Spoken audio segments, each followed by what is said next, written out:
Imagine this. You're standing at the edge of a vast, roaring ocean, waves crashing against jagged rocks, salt burning your skin. The sky above is a chaotic blend of bruised purple and smoldering amber, as if nature itself is unraveling. In your hand, you hold a compass, but the needle spins aimlessly, refusing to guide you. You feel a gnawing emptiness, an ache lodged somewhere deep within your ribs. You've spent your life amassing knowledge, honing your intellect, dissecting the world with a razor-sharp mind, and yet, here you are, brilliant, perceptive, and profoundly miserable. People admire your intellect, marvel at your insights, seek your counsel, envy your capacity to decode life's complexities. Yet, they never see the silent wars waged in your mind, the ruthless scrutiny, the relentless pursuit of understanding that leaves you fractured and weary. You've unlocked the secrets of the human psyche and dissected society's illusions. But instead of finding peace, you've become ensnared in a paradox.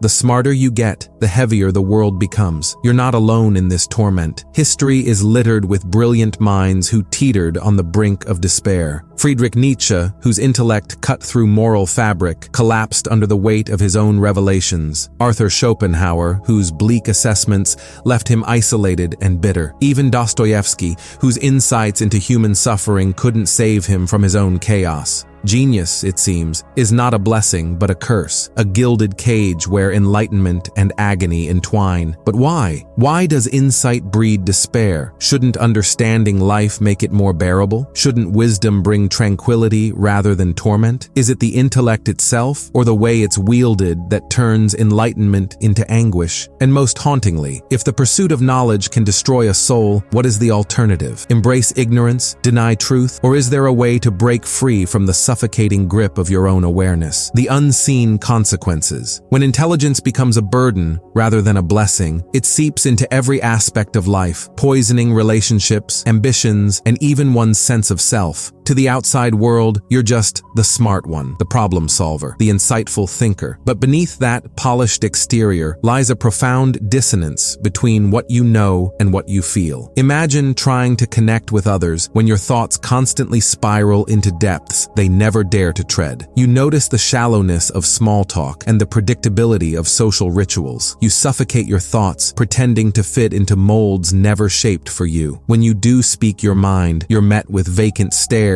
or polite nods. People want cleverness, not depth, wit, not wisdom. This loneliness isn't just social, it's existential. You start to question whether your thoughts have any value if they can't be shared or understood. You wonder if your insights are worth the isolation they bring. Meanwhile, the smarter you are, the more you see through the illusions of success and recognition. You understand how hollow achievements can feel when they're not aligned with your true self. Intelligence can become a prison, a trap of overthinking and paralyzing indecision. Your mind becomes a battlefield where every possibility is dissected, leaving you stuck in a web of hypothetical outcomes. You fear choosing the wrong path because you see too many variables and consequences. Paralysis by analysis, a cruel irony for those whose minds move faster than the world around them. Society glorifies intelligence without acknowledging its darker side. It praises innovation, but shuns those who question too deeply. It lauds genius, but never considers the quiet despair gnawing at their soul. The intellectually gifted find themselves crushed under the weight of unspoken expectations and internal contradictions. The rebellion, how to break free. Imagine standing at a crossroads, one path paved with familiar agony, the other shrouded in uncertainty. You've been trapped in your intellect for years, wrestling with thoughts that gnaw at your soul. But the way out isn't about thinking less or dulling your mind. It's about wielding your intellect differently. The first act of rebellion is to abandon the illusion of certainty. Nietzsche once said, "You must have chaos within you to give birth to a dancing star." Embracing chaos doesn't mean surrendering to madness, but finding beauty in unpredictability. Instead of seeking final answers, allow yourself to sit comfortably with ambiguity. Brilliance often lies not in finality, but in exploration. Real-life example.